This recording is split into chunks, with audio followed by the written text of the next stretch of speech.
Hello दोस्तों, आप सभी का हमारे YouTube channel biology bright classes में स्वागत है। तो जो हमारा चैप्टर है वो है हमारा पाचन एवं अवशोषण। हमारा आज का जो टॉपिक रहेगा वो रहेगा पाचन तंत्र।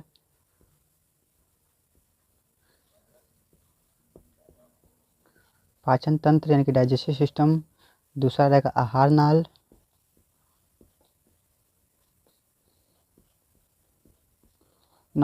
तीसरा रहेगा मुख गुहा।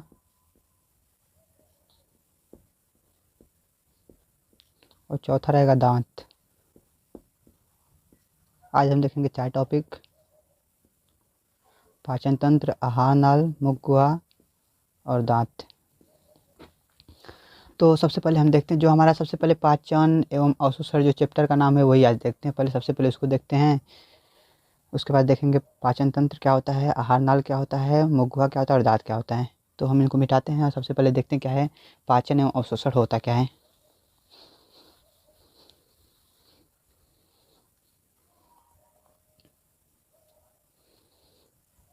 तो देखते हैं हम पहले पाचन क्या होता है।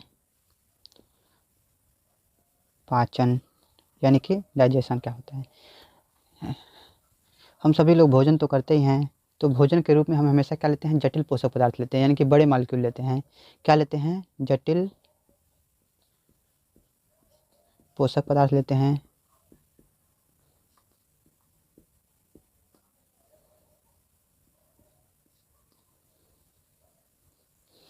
यानी कि हम हमेशा क्या लेते हैं, बड़े मॉलिक्यूल लेते हैं।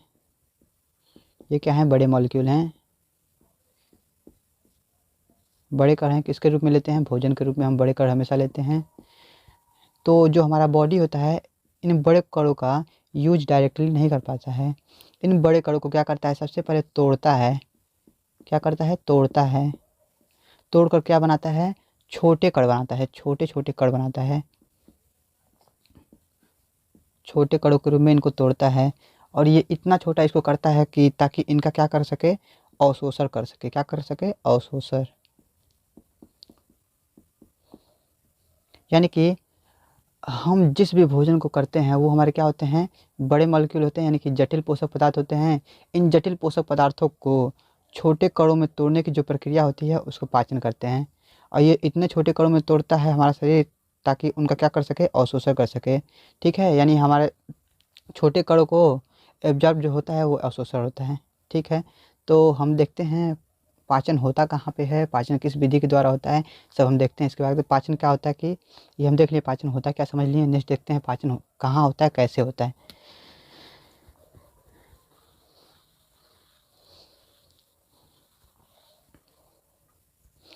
तो जो हमारी पाचन की मैकेनिज्म होती है, जो क्रिया होती है वो हमारी होती है पाचन तंत्र में। पाचन तंत्र के द्वारा होती है। और यहाँ पर पाचन तंत्र के द्वारा कैसे होती है? पाचन तंत्र में क्या पाए जाते हैं? पाचक रस पाए जाते हैं। और सेकेंड है क्या होता है? पाचक एंजाइम पाए जाते हैं।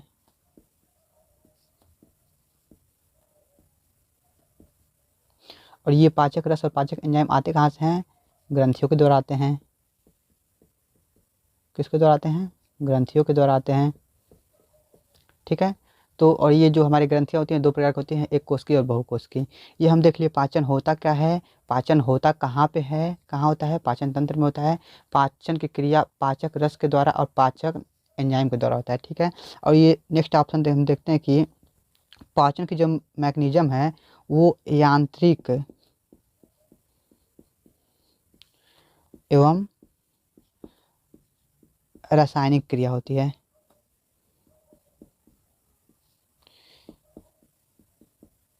क्या होती है? यांत्रिक और रासायनिक क्रिया होती है। पाचन एक प्रकार का यांत्रिक और रासायनिक क्रिया है। ठीक है, तो नेक्स्ट हम देखते हैं, अगर इसको हम परिभाषित करना चाहेंगे तो ऐसे लिखेंगे।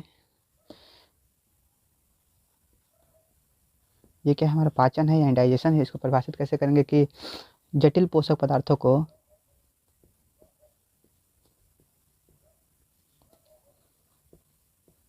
जटिल पोषक पदार्थों को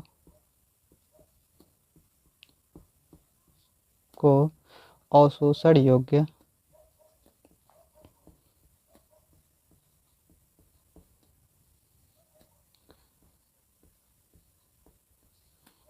योग्य सरल रूप में यानी कि छोटे कणों के रूप में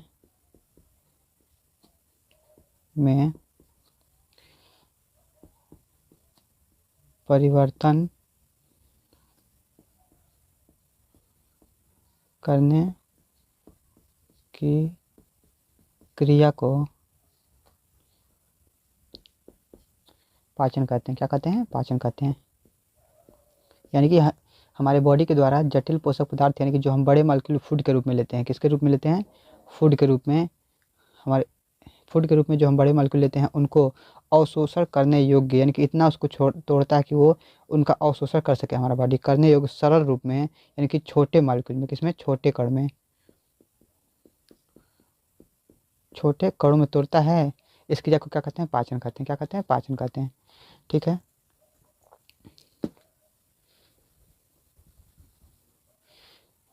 पाचन कहते हैं। ये पाचन की क्रिया होती कहाँ है? पाचन की क्रिया कहाँ होती है? आपको बताया हम, कहाँ होती है? पाचन तंत्र के आहार नाल में होती है, नाल में होती है। ठीक है, फिर नेक्स्ट हम बताए थे कि पाचन की क्रिया जो है एक प्रकार की यांत्रिक एवं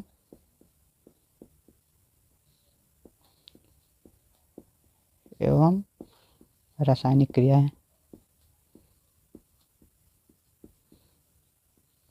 रासायनिक क्रिया है, क्रिया है। ठीक है, इतना इतना हम देख ले। कितना पॉइंट हुआ? 3 पॉइंट हुआ। 1 2 3 पॉइंट हुआ। फिर नेक्स्ट हम देख लेते हैं कि ये पाचन की क्रिया, पाचन तंत्र में रहा। अब पाचन की क्रिया किसके द्वारा होता है? तो चौथा पॉइंट हमारा रहेगा, यह पाचक रस एवं पाचक एंजाइम के द्वारा होता है। पाचक रस एवं पाचक एंजाइम के द्वारा होता है। तो फिर ये पाचक रस और पाचक एंजाइम कहाँ से आते हैं? ग्रंथियों के द्वारा आते हैं। हमने पहले बता दिया कि ये कहाँ से आते हैं? ग्रंथियों के द्वारा, ग्रंथियों के द्वारा आते हैं। तो ठीक है, तो नेक्स्ट हम देखते हैं अवशोषण।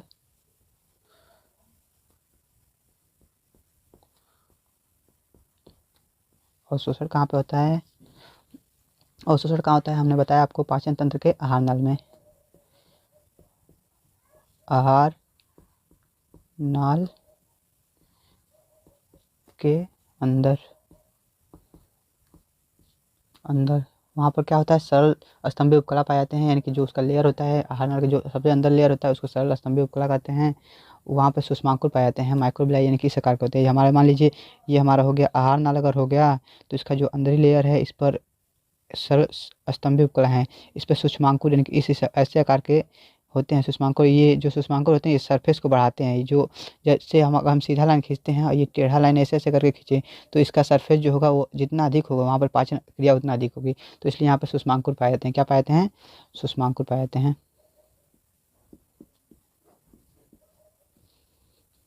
ठीक है, तो ये सूक्ष्मांकुर हो गए हैं, तो हम इसको नोट्स बना देते हैं पहले। आहार नाल के अंदर सरल स्तंभीय उपकला, सरल स्तंभीय उपकला, उपकला पर क्या होते हैं? सूक्ष्मांकुर होते हैं। सूक्ष्मांकुर को हम इंग्लिश में बोलते हैं माइक्रोबिलाई।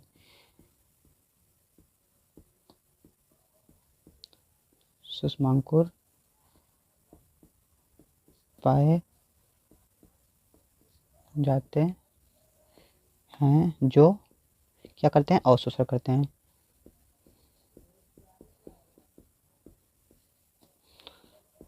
अवशोषण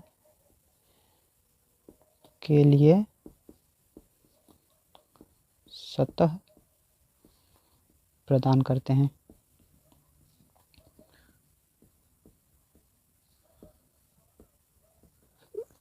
ठीक है, नेक्स्ट हमारा है पाचन तंत्र क्या होता है, जो हमारा टॉपिक था आज का। पाचन तंत्र होता क्या है? जो पाचन तंत्र होता है वो हमारा आहार नाल,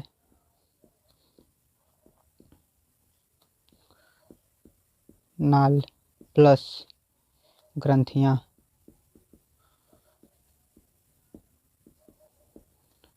मिल करके क्या बनाती हैं? पाचन तंत्र का निर्माण करती हैं। तो आहार नल क्या करता है हमारा? ये पाचन की क्रिया यहाँ पर होती है और ग्रंथियाँ क्या करती है? पाचन क्रिया को कंप्लीट कराती है। ये ग्रंथियाँ क्या करती है? हमारा पाचक रस और पाचक एंजाइम का स्राव करती हैं। पाचक रस और पाचक एंजाइम का स्राव करती हैं ग्रंथियाँ। और ये आहार नल क्या होता है? इसको हम आगे बढ़ते हैं, क्या होता है आहार नल। नेक्स्ट हेडिंग है हमारे क्या? आहार नाल। आहार नाल आहार नाल होती क्या कि एक पतली सी ट्यूबनुमा संरचना होती है जो कहाँ से कहाँ तक होती है? पूरा मुख से लेकर, कहाँ से? मुख से लेकर गुदा तक होती है। ठीक है, तो हम आहार क्या बोलेंगे कि ये पतली एक क्या होती है? इसको मिटाते हैं पहले। यह एक पतली नलिका के आकार की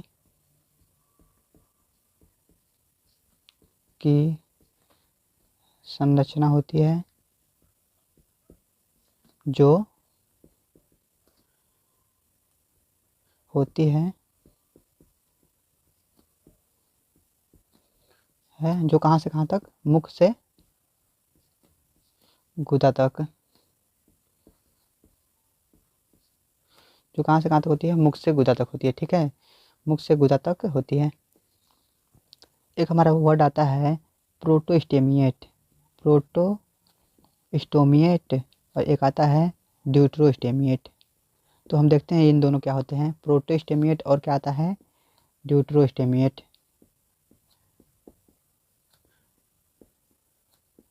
स्टोमिएट। तो हम देखते हैं पहले प्रोटोस्टेमिएट को, बहुत सिंपल है, दोनों एक ही बार में समझ में आ जाएगा। ये जो हमारा प्रोटोस्टेमिएट यानी कि इसको पहले विभाजित कर देंगे, प्रोटो और स्टोमिएट। स्टोमिएट, प्रोटो का मतलब होता है पहले और स्टोमिएट का मतलब होता है मुख। यानी कि जब भ्रूण का विकास होगा, ये जब हमारा भ्रूण है, ये क्या है? भ्रूण।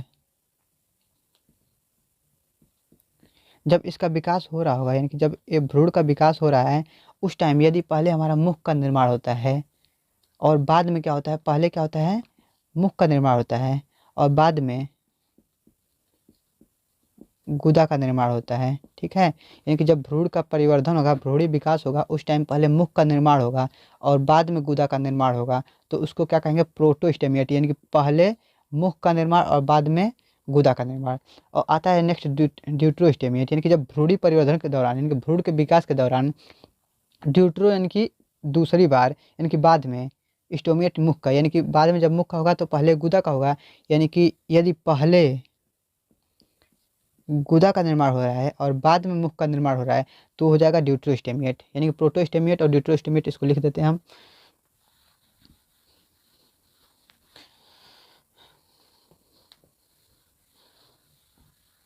पॉइंट आएगा, पॉइंट, यदि भ्रूणीय विकास के दौरान, विकास या इसको परिवर्धन लिखते हैं, परिवर्धन के दौरान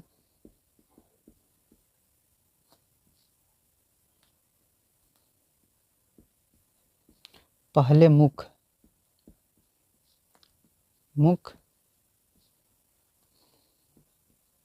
का निर्माण हो, बाद में गुदा का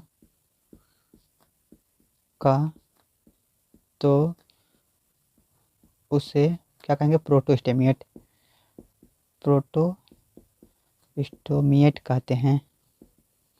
और यही उल्टा हो जाएगा कि ड्यू टू स्टीमेट में क्या होगा, पहले गुदा का निर्माण होगा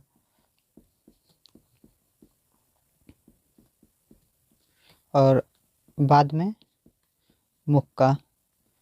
तो इसको हम क्या बोलेंगे, ड्यू टू स्टीमेट।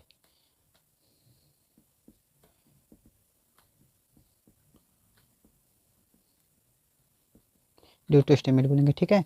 तो अब हम देखते हैं कि हमारा जो आहार नाल है इसके अंतर्गत कौन कौन सी संरचना आती है, ठीक है। नेक्स्ट हमारा हेडिंग होगा आहार नाल के अंदर आने वाली संरचना, अंदर कौन कौन सी संरचना आएंगी ये देखेंगे अब हम। आहार नाल के अंदर कौन कौन सी संरचना आएंगी ये देखेंगे हम। तो पहला जो संरचना आएगा वो हमारा मुख गुहा आएगा, मुख गुहा, ठीक है। जो दूसरा संरचना आएगा वो हमारी होती हैं ग्रसिका। फिर नेक्स्ट आएगा कौन सा, अमाशय। फिर छोटी आंत बड़ी आंत,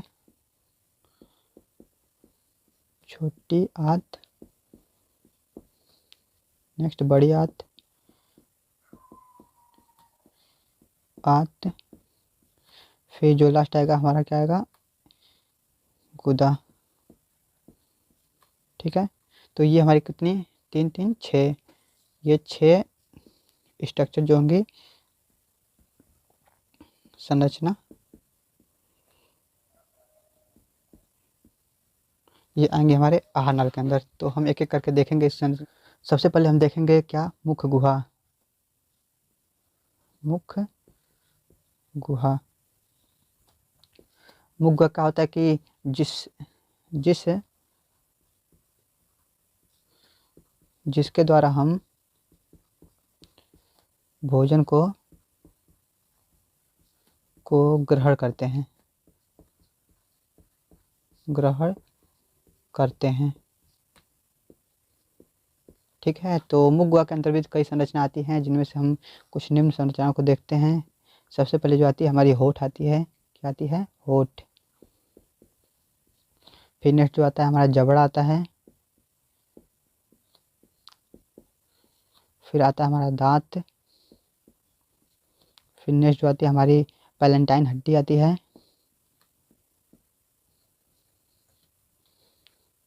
पैलेटाइन हड्डी। फिर जो और नेक्स्ट आता है क्या आती है, ग्रसनी इसके अंदर आती है, ग्रसनी, ठीक है। और एक आती है जीभ,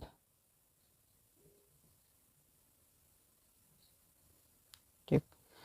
तो हम देखते हैं होठ क्या होता है। होठ क्या होता है हमारा, सबसे पहले ये ध्वनि यंत्र को सपोर्ट करने वाली क्या होती है, क्या काम करती है, ध्वनि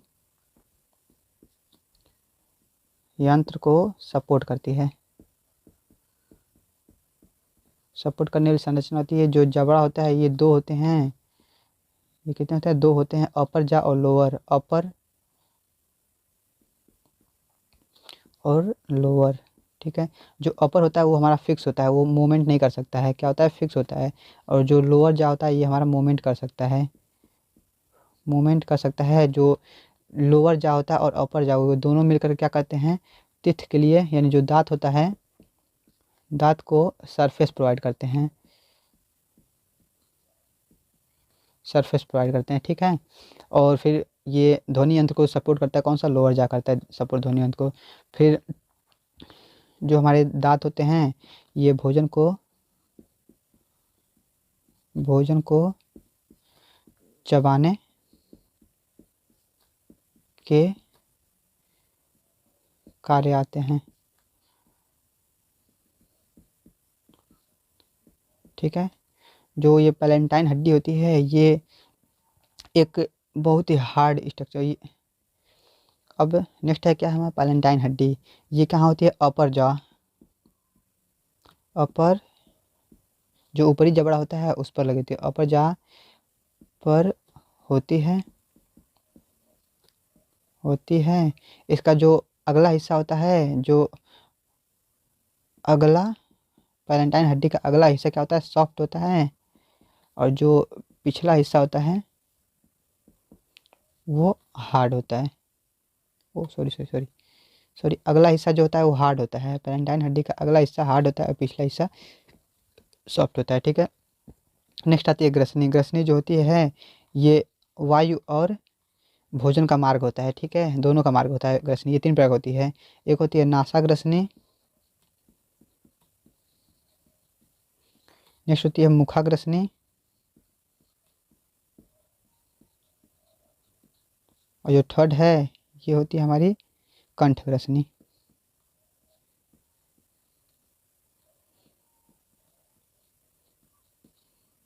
ठीक है, जो नासा ग्रसनी होती है हमारी क्या होती है, एयर के लिए होती है, वायु के लिए। मुखा ग्रसनी होती है एयर प्लस फूड दोनों के लिए होती है। और जो कंठ ग्रसनी होती है ये भी बस एयर के लिए होती है, ठीक है। जो जीव होता है ये एक प्रकार की हमारी ज्ञानेंद्रिय होती है। क्या? स्वाद ज्ञानेंद्रिय होती है। ये स्वाद ज्ञानेंद्रियाँ होती हैं, ठीक है। और ये कहाँ लगी होती हैं? जो जीभ होती है हमारी लोअर जा यानी कि निचले जबड़े, निचले जबड़े से जुड़ी होती हैं, जुड़ी होती हैं। और ये निचले जबड़े से फ्रेनुलम के द्वारा जुड़ी होती हैं, फ्रेनुलम के द्वारा जुड़ी होती हैं, ठीक है। ये हमारा हो गया मुख गुहा के अंदर कितने पाए जाते हैं? होठ पाया जाता है, जबड़ा पाया जाता है, दांत पाया जाता है, पैलेंटाइन हड्डी पाया जाता है, ग्रसनी और जीभ पाया जाता है। होठ क्या होता है कि सबसे आगे ये फ्रंट पे होता है, मुख गुहा के एकदम फ्रंट पे होता है। और ये ध्वनि यंत्र को सपोर्ट करता है। जो जबड़ा होता है 2 पाए जाते हैं, अपर जा और लोअर जा। ये अपर जा जो होता है फिक्स होता है, वो मूवमेंट नहीं कर सकता है यानी गति नहीं कर सकता है। और जो लोअर जा होता है वो गति कर सकता है। और ये अपर जा और दोनों जो लोअर जा है ये दोनों मिल करके दांत को, जो दांत होते हैं हमारे उसको सरफेस प्रोवाइड करते हैं, दांत इस पे जुड़े होते हैं। जो दांत होता है भोजन को चबाने के कार्य आता है। और फिर एक आती है पैलेंटाइन हड्डी जो मुख में पाई जाती है, ये अपर जा पर लगी हुई होती है। और ये जो इसके पैलेंटाइन हड्डी का जो अगला हिस्सा होता है वो हार्ड होता है, और जो पिछला हिस्सा होता है वो क्या होता है? सॉफ्ट होता है, सॉफ्ट होता है, ठीक है। फिर नेक्स्ट आता है ग्रसनी। ग्रसनी जो होता है हमारा वो गले में होता है, मुख गुहा के मतलब लास्ट छोर पर होता है। और ये नासा ग्रसनी 3 प्रकार की होती है ग्रसनी, नासा ग्रसनी, मुखा ग्रसनी और कंठ ग्रसनी। नासा ग्रसनी जो होती है वो एयर आने जाने के लिए होता है। जो मुख ग्रसनी होता है एयर और फूड, जो हवा और फूड जो होते हैं दोनों आ जा सकते हैं। और कंठ ग्रसनी क्या होता है? एयर के लिए आने जाने के लिए होता है, ठीक है। फिर नेक्स्ट आता है हमारा जीभ। जीभ क्या होता है? ये स्वाद ज्ञानेंद्रिय होती है, ये नीचे जबड़े से जुड़ी होती है। और नीचे जबड़े से फ्रेनुलम की सहायता से जुड़ी होती है, ठीक है। इस जीभ के ऊपर पैपिला पाए जाते हैं, पैपिला पाए जाते हैं, ठीक है। उसके बाद हम नेक्स्ट मुख गुहा में पाए जाने वाली जो गले में एक और संरचना होती है जिसको कहते हैं हम इपिग्लॉटिस, जिसे कहते हैं इपिग्लॉटिस मतलब घाटी ढापन, घाटी ढापन, एपिग्लॉटिस। ये क्या काम करता है? जब हम किसी भोज्य पदार्थ या पेय पदार्थ को पीते हैं या निगलते हैं तो उसको श्वास नली में जाने से रोकता है। यानी कि जब हम, ये हमारा मुख गुहा हो गया, यहाँ पर लगी होती है हमारी श्वास नली, और ये होती है ग्रास नली। ये हमारा गले वाला पोर्शन है, ये मुख वाला पोर्शन मुख गुहा। यहाँ से जब हम किसी भोज्य पदार्थ या पेय पदार्थ को लेते हैं तो ये डायरेक्ट यहाँ पर ग्रास नली में यहाँ जाना चाहिए इसको, लेकिन श्वास नली में जा सकती है। इसके लिए यहाँ पर एक श्वास नली के ऊपर यहाँ पर एक घाटी ढापन लगा होता है, जो जैसे यहाँ पर भोजन आता है इस पर भोजन जैसे प्रेशर पड़ता है तो ये दब जाता है। और ये जब जब जब ये दबता है तो इसको, जो श्वास नली होती है इसको कवर कर लेता है, जिसके कारण जो भोजन होती है हमारी ग्रास नली में जाती है। तो वो क्या करता है? श्वास नली को ढकने का काम करता है एपिग्लॉटिस। तो हम देखते हैं, इसको लिखते हैं, यह एक क्या है? घा एक प्रकार का ढापन यंत्र है, यंत्र है जो श्वास नली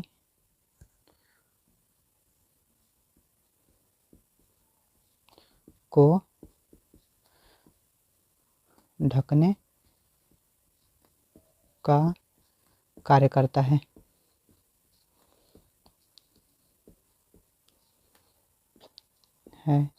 ताकि कोई भोज्य पदार्थ या पेय पदार्थ,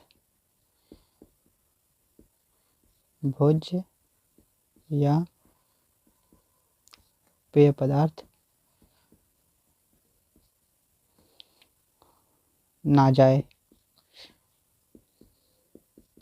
ठीक है, तो ये हमारी संरचना होगी किसकी, मुगवा के अंतर्गत पाई। हमारा न्यू हेडिंग है दांत। दांत यानी टीथ। ये क्या होता है, दांत क्या होता है हमारा, एक प्रकार का यांत्रिक मशीन होता है, यानी कि यांत्रिक संरचना होता है जो भोजन को चबाने के कार्य आता है। ठीक है, तो ये क्या है, ये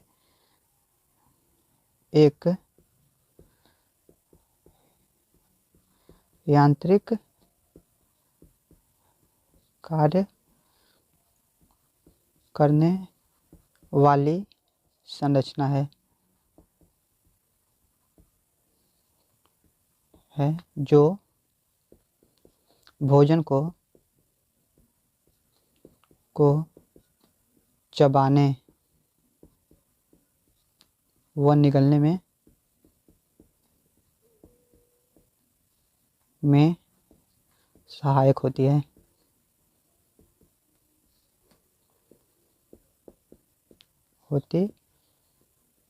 ठीक है, जैसे कि हमारा जो दांत होता है, ये हमारा दांत हो गया, ये हमारा दांत हो गया। ठीक है, ये ऊपर का भाग है, ये नीचे का भाग है। जो ये ऊपर का भाग क्या होता है, वाइट कलर का होता है, वाइट कलर का होता है, जो दिखाई देता है हमारा ऊपर का भाग को हम बोलते हैं क्या, इनेमल। और ये जो नीचे का भाग हो गया, जो हमारी जो पल्म होते हैं उसमें जो अंदर धसे हुए होते हैं, यानी कि जो हमारी मसूड़े होते हैं उसमें जो धसे हुए होते हैं उसको बोलते हैं हम डेंटाइन। क्या बोलते हैं, डेंटाइन। ठीक है, ये जो हमारा इनेमल होता है ये अकार्बनिक तत्वों से मिलकर बना होता है। किससे, अकार्बनिक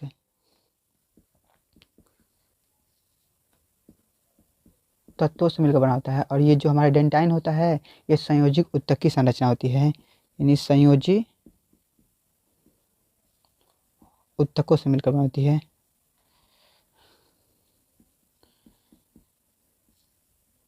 ऊतक की संरचना होती है। ठीक है, ये हमारा ऊपर का भाग इनेमल और नीचे का भाग हो गया डेंटाइन। इसके बाद हम देखते हैं कि दांत कितने प्रकार के होते हैं। तो नेक्स्ट हमारा पॉइंट हो गया दांत कितने प्रकार के होते हैं, 4 प्रकार के होते हैं। क्या हो गया, दांत 4 प्रकार के होते हैं, ठीक है, तो जो हमारे होते हैं दांत, इसमें पहला होता है कृंतक।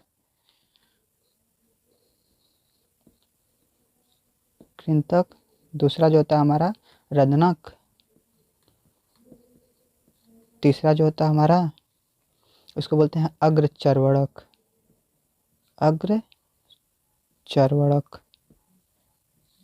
जो चौथा होता है उसको बोलते हैं हम चर्वणक। ठीक है, कृंतक को हम इंग्लिश में बोलते हैं इंसिसर।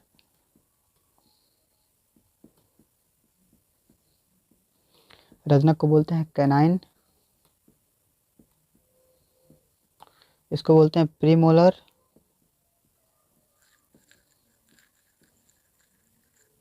और इसको बोलते हैं मोलर। तो दांत क्या हो गया, एक यांत्रिक कार्य करने वाली संरचना होती है जो भोजन को क्या करती है, चबाने और निगलने के कार्य आती है। ठीक है, दांत का जो ऊपरी भाग होता है वो किससे बनाता है, अकार्बनिक तत्वों से मिलकर बना होता है, जिसे क्या कहते हैं, इनेमल कहते हैं। और जो दांत का निचला भाग होता है वो हमारे संयोजी ऊतकीय संरचना से मिलकर बना होता है, जिसे क्या कहते हैं, डेंटाइन कहते हैं। जो दांत 4 प्रकार के होते हैं, कौन कौन, कृंतक होता है, रदनक होता है, अग्रचर्वणक होता है और चर्वणक होता है। ठीक है, नेक्स्ट पॉइंट हम देखते हैं क्या होता है। अब हम देखेंगे ह्यूमन टीथ के बारे में। ह्यूमन में कितने टीथ पाए जाते हैं, टोटल 32। टोटल 32 दांत पाए जाते हैं। किसमें, एडल्ट में। एडल्ट यानी कि जो वयस्क होता है उसमें टोटल 32 पाए जाते हैं दांत। तो इनके जो दांत होते हैं वो अलग अलग प्रकार के होते हैं, यानी कि जैसे हम बताएं आपको कि दांत 4 प्रकार का होता है, इंसिसर होता है, कैनाइन होता है, प्रीमोलर और मोलर। तो हम ये अलग अलग प्रकार हैं इसलिए इसको क्या बोलेंगे, विषमदंती दांत, यानी कि इनमें जो दांत होते हैं विभिन्न प्रकार के पाए जाते हैं। विभिन्न प्रकार के होते हैं इसलिए क्या बोले जाते हैं, इनको विषमदंती बोले जाते हैं। इसलिए इन्हें विषमदंती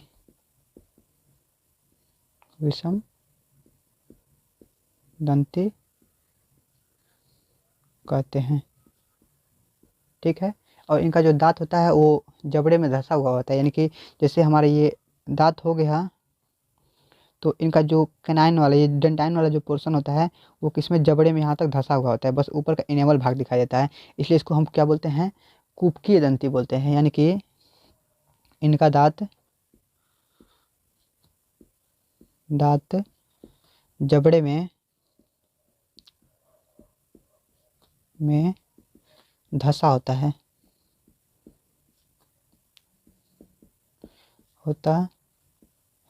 इसलिए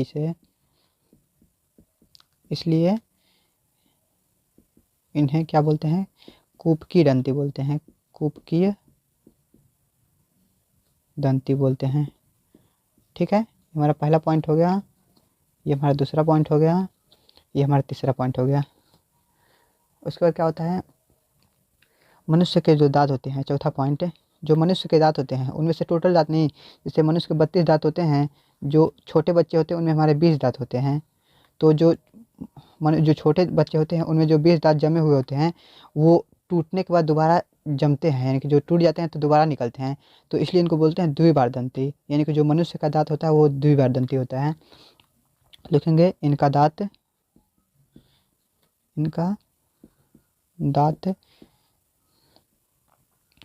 द्विबारदंती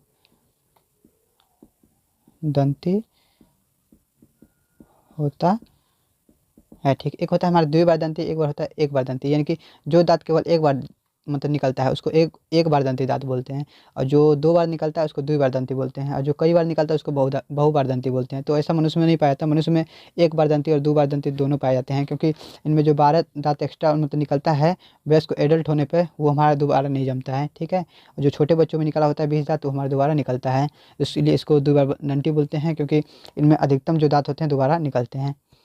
तो नेक्स्ट हम देखते हैं, हमारा न्यू हेडिंग है क्या, दांत सूत्र। ठीक है, तो सबसे पहले हम देखेंगे छोटे बच्चों में दांत सूत्र क्या होता है। तो छोटे बच्चों में 2 हमारा दंत सूत्र है, देखते हैं इसको पहले। कभी भी हम दंत सूत्र लिखते हैं तो सबसे पहले हम लिखते हैं किसको, इंसिसर को लिखते हैं, फिर कैनाइन को लिखते हैं, फिर प्री मोलर को लिखते हैं, फिर मोलर को लिखते हैं। ठीक है, तो छोटे बच्चों में हम देखेंगे किसमें, छोटे बच्चे में। ठीक है, तो जो छोटे बच्चों का हमारा दंत सूत्र होता है 2102। ठीक है, अपॉन 2102। तो इसको हम ऐसे लिख देंगे तो ये गलत माना जाएगा, तो इसको लिखने से पहले हम इसको रिप्रेजेंट करते हैं। ठीक है, ये जो आई है वो हमारा 2 है, फिर ये सी, फिर ये PM, फिर ये M। तो इससे पता चलता है हमारा जो इंसिसर होता है, यानी कि जो हमारा आगे का दांत कृंतक होता है वो हमारा 2, यानी कि इसको हाफ जा में लिखते हैं हम। कैसे लिखते हैं, ये अपर का जा है, ये हमारा लोअर है, लोअर हाफ जा, ये हाफ जा, मतलब ये हुआ कि हमारा जैसे ये हमारा इधर का इतना दांत हो गया अपर, इधर का अपर दांत हो गया, फिर ये हमारा नीचे का हो गया, ये इधर नीचे का हो गया। ठीक है, तो अपर हाफ जा मतलब कि जो ये ऊपर का टोटल हो गया इतना दूर का, ठीक है, इसका आधा मतलब एक साइड का बस दांत, ये ऐसे काउंट करते हैं हम दांत को। तो इधर का ये हो गया, और फिर ये लोअर हाफ जा मतलब इधर का ये, तो जितना इधर रहता है उतना इधर रहता है। एक साइड में अगर लेफ्ट साइड में हमारा इतना है तो राइट साइड में इतना रहेगा, तो ऐसे होता है हमारा दांत सूत्र। तो इस प्रकार लिखते हैं हम, क्योंकि इसलिए हम इसको नाम से दिखाते हैं इंसिसर कैनाइन जो होता है। तो जो क्या होता है हमारा अपर हाफ जा में 2102 होता है, यानी कि जो इंसिसर होता है वो हमारा 2 दांत होते हैं, कैनाइन भी 1 दांत होता है। यहाँ पर छोटे बच्चों में प्री मोलर दांत अनुपस्थित होता है, और इसमें जो मोलर होता है यानी कि चारोड़क होता है, लास्ट दांत वो 2 होते हैं। ठीक है, इसका सूत्र ये हो गया। फिर इसके बाद जो आते हैं हमारे, यानी कि जो किशोरावस्था में बच्चे होते हैं, यानी कि बड़े बच्चों में, बड़े बच्चे, अभी ये बच्चे ही हैं, मतलब कि अभी मतलब बच्चों में इनका काउंटिंग होता है। तो इनका जो फार्मूला होता है ये होता है हमारा 2 1 2 2, ये हमारे इंसिसर का हो गया, अपन 2, ये हो गया अपन 1 अपन 2 अपन 2, ये कैनाइन हो गया, ये प्री मोलर हो गया, ये मोलर हो गया। ठीक है,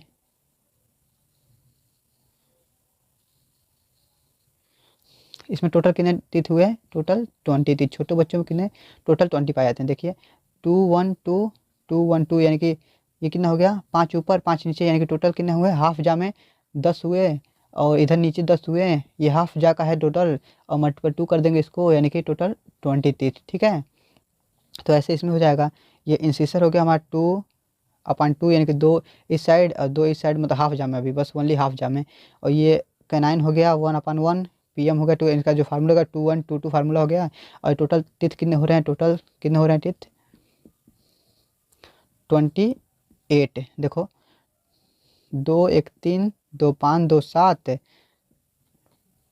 और नीचे भी देख लीजिए 2 1 3 2 5 2 7, 7 अपन 7 हो गया, मल्टीपल इसको 2 कर देंगे, यानी कि इसको ऐसे काट नहीं देंगे, ऐसे काट नहीं देंगे भाई, क्योंकि ये काउंटिंग हो रहा है, यहाँ पर मैथ नहीं चल रहा है। तो इसको हम देखेंगे 7 अपन 7, ये मल्टीपल 2 हो गया, तो 7 दूनी 14, 14 ऊपर हो गया, 7 दूनी 14 नीचे हो गया, 14 दांत ऊपर 14 दांत नीचे, यानी कि टोटल हम कर देंगे 28। ठीक है, तो ऐसे ही हो गया, ऐसे वो भी हो जाएगा। ठीक है, ऐसे क्या था हमारा? 5 ऊपर था 5 नीचे था, तो इसको 2 से मल्टीप्लाई कर देंगे, 10 ऊपर हो जाएगा 10 नीचे, यानी कि टोटल 20। ये छोटे बच्चों में, ये बड़े बच्चों में। फिर नेक्स्ट आज देखते हैं हम, जो एडल्ट होते हैं, वयस्क जो मनुष्य हो जाते हैं, उनमें हमारे कितने दांत होते हैं? तो उनमें पता ही है आपको, हम पहले बता दिए थे कि उनमें कितने होते हैं? 32 होते हैं। तो उनका जो ये है एडल्ट में दंशुद्ध, तो उनका जो फार्मूला होता है 2 1 2 3 अपन 2 1 2 3, incisor canine premolar molar, premolar molar, ये सीक्वेंस आप याद कर लीजिएगा, क्योंकि ये सबसे इंपॉर्टेंट है। जो इंसिसर क्या है सीक्वेंस? इंसिसर है, फिर कैनाइन है, फिर प्रीमोलर है, फिर मोलर है, क्योंकि जो हमारे दांत होते हैं इसी क्रम में लगे हुए होते हैं। सबसे पहले क्या होता है? इंसिसर होता है, फिर कैनाइन होता है, फिर प्रीमोलर होता है, फिर मोलर होता है। जो हमारे छोटे बच्चे होते हैं उनमें क्या हमारा प्रीमोलर, जो प्रीमोलर है ये हमारा क्या होता है? अब्सेंट होता है, ये प्रेजेंट नहीं होता है। और जो हमारे एडल्ट होते हैं उनमें ये प्रेजेंट होता है, और जो बड़े बच्चे होते हैं इनमें भी ये क्या होता है? प्रेजेंट होता है। तो इसका भी हमारा ये से काउंट कर लेंगे, क्या हो गया? 2 एक 3 हो गया, ये हो गया कितना? 5 8। ठीक है, 8 ऊपर 8 नीचे, 8 ऊपर 8 नीचे, मल्टीपल 2 कर देंगे, क्योंकि हाफ जा का है, तो आधे मतलब जबड़े का है ये टोटल। तो जबड़ा हमारा इधर का, आपको पहले बताया था कि ये आधा जबड़ा इधर हो गया, आधा जबड़ा इधर हो गया, ये ऊपरी जबड़ा है आधा, ये निचली आधा जबड़ा है, ये ऊपरी आधा जबड़ा हो गया, ये निचली आधा जबड़ा हो गया, तो मल्टीपल 2 कर देंगे तो दोनों साइड का आ जाएगा। तो हो जाएगा कितना हमारा? 16 ऊपर और 16 नीचे, टोटल कितना हो गया हमारा? 32 टीथ। ठीक है, तो हमारे कितने एडल्ट में कितने टीथ पाए गए? टोटल 32। ठीक है, ये हमारा हो गया बड़े बच्चों का दंतसूत्र, ये हो गया हमारा एडल्ट का दंतसूत्र। तो आपको दंतसूत्र पता चल गया कि छोटे बच्चों में कितना हो गया? 2102 अपान 2102 इसका दंतसूत्र है। बड़े बच्चों का 2122 अपान 2122 इसका दंतसूत्र है। फिर जो एडल्ट हो गए उनका 2123 अपान 2133। इसमें आपको दिखाई दे रहा है कि सीक्वेंस यही हमेशा एक ही सीक्वेंस रहेगा, पहले इंसिसर, फिर कैनाइन, फिर प्रीमोलर और फिर molar. Incisor canine premolar molar, incisor canine premolar molar, इसको याद कर लीजिएगा आप, वरना दांत गलत हो जाएगा। जो छोटे बच्चे हमारे होते हैं उनमें हमारा क्या नहीं होता है? प्रीमोलर अनुपस्थित होता है, देखिए एक भी दांत नहीं है। बट जो हमारे बड़े बच्चे और एडल्ट हैं, बड़े बच्चों में प्रीमोलर कम्प्लीटली होता है, ठीक है, और एडल्ट में प्रीमोलर कंप्लीट होता है। जो एडल्ट होते हैं उनमें हमारे 1 टीथ इसमें बढ़ जाते हैं, किसमें? एडल्ट के मोलर टीथ में, ये जो हमारा मोलर है, ठीक है, इसमें एक दांत बढ़ जाते हैं। एक दांत बढ़ने का मतलब एक इस साइड एक इस साइड, फिर नीचे एक नीचे एक, यानी कि टोटल एडल्ट होने पर हमारे 4 दांत बढ़ते हैं, बड़े बच्चों के बाद एडल्ट होने पर। ठीक है, तो नेक्स्ट हम देखते हैं, अब हम देखते हैं कि मनुष्य में जो द्विबारदंती दांत हैं और कितने एक बारदंती दांत हैं, उनका सूत्र क्या है? यानी कि जो पहला हमारा होगा द्विबारदंती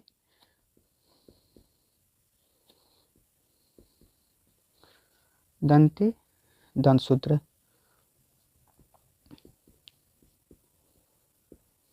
सूत्र किसमें? मनुष्य में।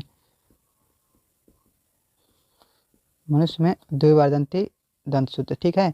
तो द्विबारदंती दंत सूत्र वही होगा जो छोटे बच्चों में होता है, क्योंकि छोटे बच्चों में 20 दांत होते हैं और वही हमारा दोबारा दिखाई देता है। तो क्या हो जाएगा, इसका आपको पहले बता दिए थे कि छोटे बच्चों में दंत सूत्र है 2 1 0 2 अपान 2 1 0 2। ये क्या था हमारा इंसिसर, ये हमारा क्या था कैनाइन, ये क्या था प्रीमोलर, ये क्या था मोलर। ये हमारा होगा टोटल 20 टीथ। कितने होते हैं टोटल 20 टीथ, क्या होते हैं दो बार दंती होते हैं, दो बार दिखाई देते हैं, यानी कि एक बार टूटने के बाद दोबारा दिखाई देते हैं। फिर आता है हमारा क्या, मनुष्य में क्या होता है, मनुष्य में एक बार जो दंती होते हैं, यानी कि एक बार दंती दंत सूत्र, जो एक बार दंती दांत होते हैं उनका दंत सूत्र क्या होता है। तो जो हमारे बड़े यानी कि जो एडल्ट में बाद में जो दांत आए हुए होते हैं, यानी कि जो छोटे बच्चों में जो दांत नहीं होते हैं और एडल्ट होने पर आते हैं, वो हमारे केवल एक ही बार दिखाई देंगे। तो उनका दंत सूत्र क्या हो गया कि नॉर्मल, इसका कंपेरिजन कर लेंगे हम कि एडल्ट का जो दंत सूत्र होता है वो 2 1 2 3 ये उनका दंत सूत्र होता है। तो इसका कंपेरिजन कर लेंगे तो वैसे ही पता चल जाएगा। तो यहाँ पर 2 है, तो इसमें तो कोई मतलब कि बढ़ावा हुआ नहीं है, तो इसको हम 0 0 कर देंगे, 0/0। फिर यहाँ 1 1 है, यहाँ पर भी 1 1 है, इसको भी 0/0 कर देंगे।